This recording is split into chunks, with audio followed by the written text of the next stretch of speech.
Karena bagi saya pernyataan Pak Surya Paloh itu bersayap. Satu sisi ingin tegaskan bahwa Nasdem itu tidak punya tradisi kalau kalah pemilu tidak mau bergabung dengan pemerintah karena Nasdem tidak punya kontribusi mengusung Prabowo sebagai presiden terpilih. Kan itu satu sisi sebagai bentuk bagaimana ekspresi sikap politik Nasdem.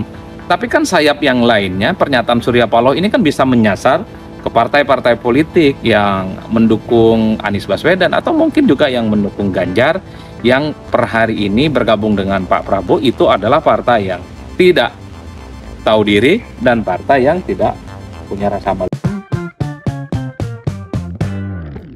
Assalamualaikum warahmatullahi wabarakatuh. Sehari dua hari ini alhamdulillah saya bisa mudik seperti kebanyakan ya orang-orang yang merantau ke Jakarta, tapi saya agak kaget memang ketika mudik di kampung halaman banyak sekali orang itu cukup ahli dan bercakap terkait dengan politik. Nah ini nih salah satunya nih, ini adalah Veru namanya, dia itu adalah mahasiswa, kalau tidak salah sudah lulus dan sedang mau lanjut S2. Nah ini suka nanya-nanya nih, di mana-mana suka ngomong politik dan seterusnya. Jadi gimana Fer, mau tanya apa kau mumpung kita ada di sini? Makanya saya tertarik nih ngajak kau itu berdialog dan berdiskusi. Kira-kira apa yang menarik menurut kau yang harus kita diskusikan ini, ya nggak?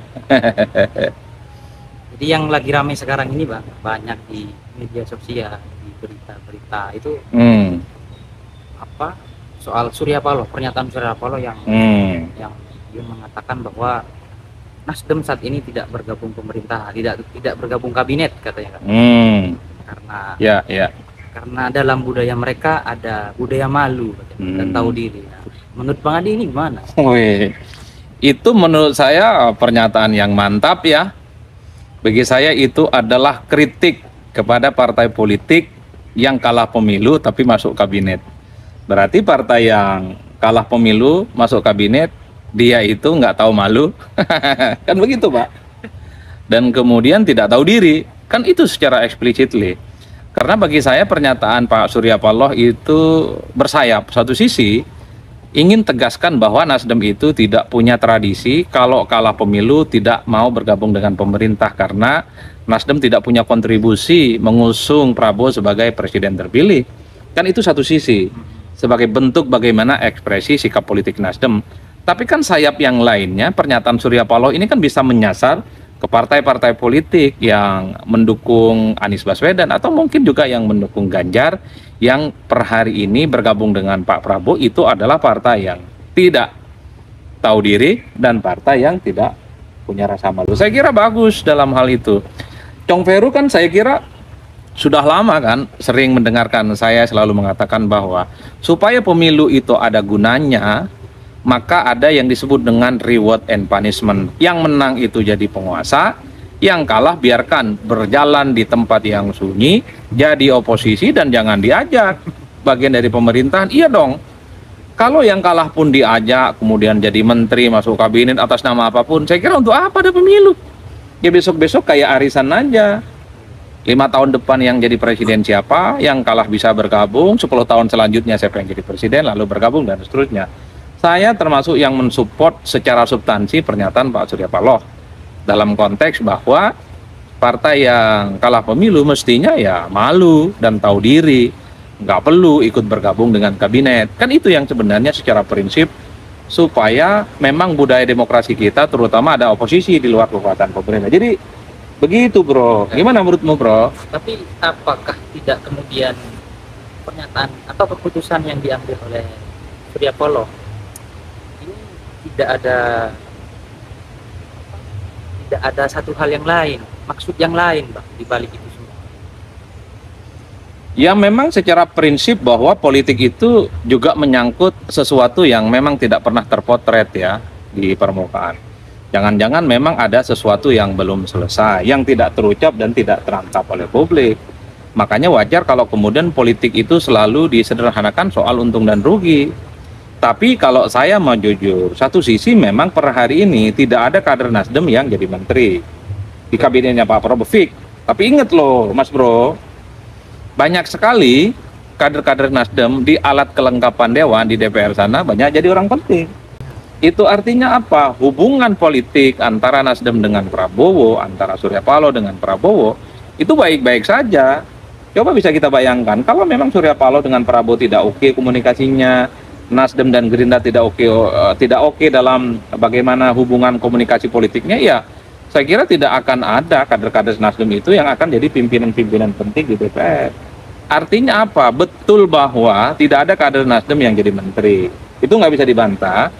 Tapi bahwa sulit untuk membantah ketika ada kader Nasdem jadi orang-orang penting atau pimpinan-pimpinan di Komisi DPR itu adalah sebagai salah satu sinyalmen bahwa sebenarnya kerjasama politik antara Nasdem dengan Gerindra, antara Nasdem dengan Gerindra dengan Prabowo Subianto itu terjadi, seperti halnya PDIP. PDIP misalnya tidak ada kadernya jadi menteri, kan begitu bro. Tapi kan alat-alat pimpinan DPR banyak sekali kader-kader PDIP. Itu artinya bahwa pos-pos kerjasama jangan dilihat hanya persoalan menteri, tapi di DPR juga ada, termasuk kebijakan-kebijakan. Nah jadi begitu. Makanya satu sisi pernyataan Surya Paloh itu bagus, kalau kalah pemilu ya malu dong gabung dengan pemerintah, nggak tahu diri. Tapi pada setting bersamaan kerjasamanya di tempat lain. Itulah hebatnya politisi kita. Atau jangan-jangan memang ada sesuatu yang tidak clear, pembicaraan di belakang panggung ini tidak terekspos ke publik, sehingga kemudian Nasdem itu ya misalnya menolak untuk bergabung dengan pemerintah. Karena banyak sekali para filosof yang mengatakan bahwa secara penting, secara prinsip dalam politik itu adalah sesuatu yang tidak terucap, sesuatu yang tidak terungkap, itulah politik yang sesungguhnya. Bukan politik panggung depan, semacam orkestrasi politik, itu bisa saja hanya sebatas ornamen. Yang paling penting adalah sesuatu di belakang, pembicaraan tidak tuntas, tidak selesai, jangan-jangan itu juga terjadi pada Nasdem. Kira-kira begitu.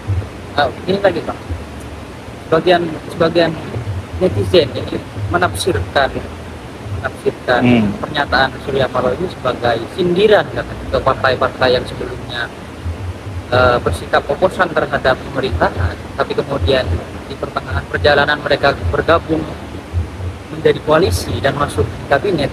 Apa itu bukan sebagai sindiran? Ya itulah di awal saya bilang, saya kira ini bukan semacam sindiran, bisa juga sebagai serangan yang cukup agresif ya. Karena secara tidak langsung pernyataan bahwa tidak tahu diri, punya budaya malu, itu adalah mereka yang kalah pilpres, kalah pemilu, tidak ikut berkontribusi, tidak ikut berdarah-darah, dan tidak ikut nangis-nangis terkait dengan bagaimana memenangkan Prabowo, jadi menteri. Nah, saya kebetulan orang Madura, agak gimana gitu ya. Tapi kalau jelang pemilu itu kan paling tegak lurus, iya kan, paling nasionalis, paling top, iya kan, nyerang Prabowo, kritik Prabowo. Setelah pilpres selesai jadi menteri. Jadi menurut kau yang kayak saya orang desa, orang kampung, kebetulan ngerti politik, gimana melihat begitu menurut kau? Gimana harga diri dan ini kok nggak tahu malu gitu loh, bener, ya nggak? Itu sangat bener. Kalau orang Madura nggak mungkin begitu tuh Pak, kalah ya kalah aja, nangis ya nangis aja. Jangan kalah kemudian paling depan atas nama NKRI dan Pancasila dan kerjasama, siap tegak lurus dengan pimpinan dan penguasa. Mak, di bawah itu orang mau kelahi-kelahi mendukung, gontok-gontokan. Ini pimpinan di atasnya yang diusung, yang kalah pemilu jadi menteri, coba bayangkan. Itu top, kalau dalam itu top. Tapi kan kita jangan menutup mata juga bahwa di tempat yang lain Nasdem kerjasama di DPR lah. Artinya apa? Yang disebut oleh Pak Surya Paloh harus diletakkan dalam konteks tidak kerjasama Nasdem jadi menteri. Ya, tapi bahwa ada hubungan politik yang lain yang bisa dikerjasamakan di DPR. Karena banyak sekali misalnya kader Nasdem jadi pimpinan di DPR, saya kira itu tidak bisa dibantah. Makanya Pak Surya Paloh mengatakan tidak menjadi menteri bergabung dengan pemerintah, tapi bekerja sama dengan Prabowo Subianto. Saya kira fix dan clear. Tapi secara substansi bagi saya, ya besok-besok yang kalah nggak perlu deh, biarkanlah dia nangis-nangis di luar kekuasaan, tidak menikmati indahnya menjadi bagian orang penting di negara kita, kan kayak gitu. Tapi menurut kau gimana itu Veru, ya kan? Apa itu? Orang biasanya kalau sebelum pemilu kan, ya kan? Tapi tiba-tiba setelah kalah mereka jadi menteri.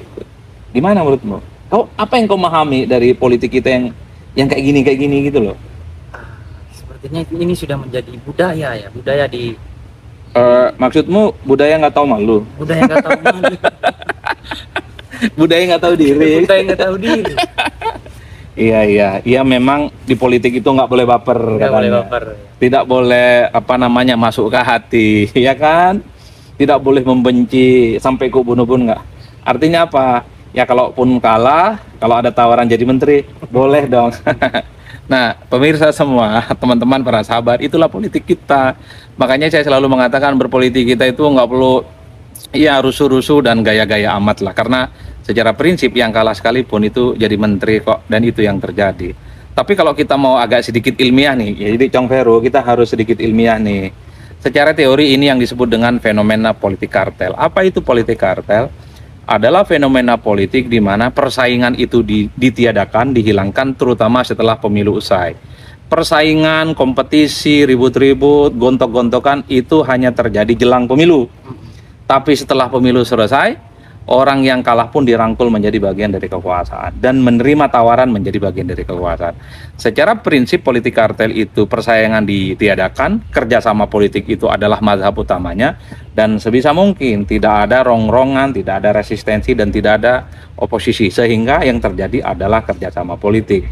Ketika terjadi kerjasama politik antara penguasa dengan yang kalah berkongsi dengan pemenang, itulah yang disebut sebagai politik kartel. Apa itu politik kartel? Bagi-bagi kekuasaan, persaingan sudah tak ada lagi, saatnya bersatu dan sama-sama menikmati indahnya kekuasaan.